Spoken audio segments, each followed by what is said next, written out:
Coins of Cuba, Part 1. Well, as with the coins of Colombia, they actually get their start first with these coins struck in 1897 and one in 1898 that are actually struck at a private mint, this time one called the Providence Mint. They're actually called Souvenir Pesos, but they are pretty famously part of what Cuban coins start with. This, of course, is the second variety. There's a first and a third. There's also an 1898. But amazingly, even though Cuba was set free with the help of the Americans in the Spanish-American War around the turn of the century, it wasn't until 1915 that they officially got their own coins from the United States. But boy, what a set of coins they got. So here's the 1 cent. Look at that. Again, those same striations. All right, 1950. And by the way, all the coins we made for Cuba were made at Philadelphia. So there's a un centavo. Okay, there's a 2. Dos centavos. Okay, and there was a 5. Again, see the striations. 5 centavos.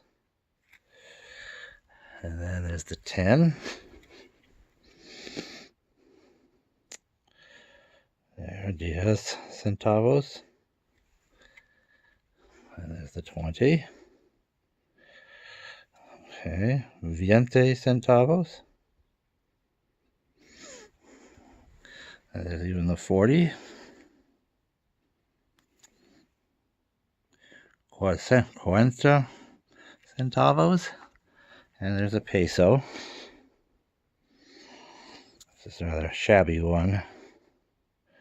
But there's the silver peso. Peso, however, also was made in gold, which is pretty unusual. So there it is, 1915. República de Cuba, un peso in gold. Patria, Libertad, 2 pesos. Then here's the next one, 15.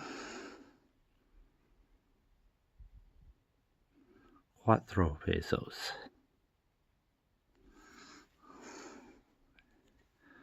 And then, starting like another set here, 1915, Patria Libertad, 5 pesos. And then we get up to here.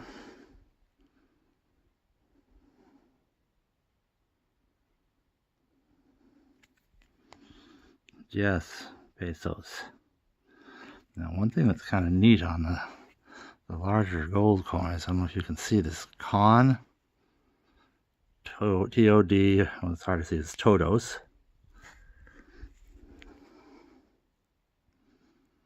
E, para, todos. For all, with all, and for all. Pretty good, huh? And here we have here 20 pesos. República de Cuba, 1915. And once again, con todos y para todos. Also, the other slogan, Patria y Libertad. So, very good.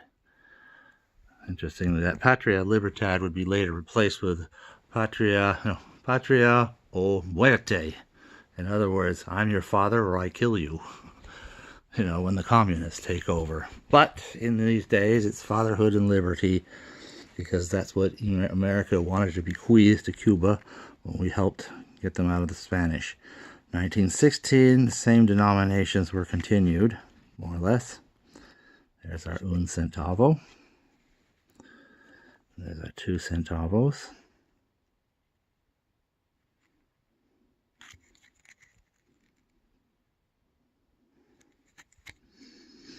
There's our 5 centavos.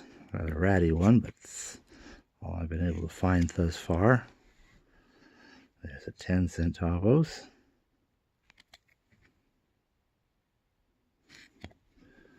There's a 20 centavos. Veinte. There's a 40.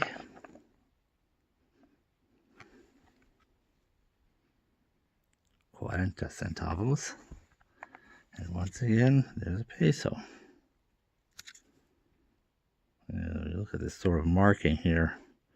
It's hard to tell, but it looks like somebody tried to polish it with sandpaper. That's regrettable, but that's all. And again, the gold coins are also repeated for 1916. There's the 1 peso, un peso. There's the 2 peso, dos pesos.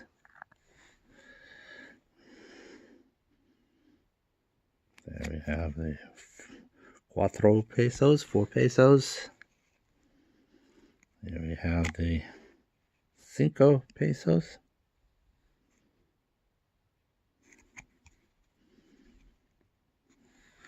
And the 10 pesos.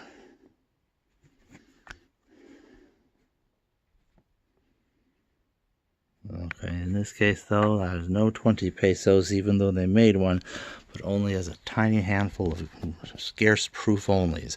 All these coins, by the way, were also released in a very tiny number of proofs, all of which are so rare I have none of them.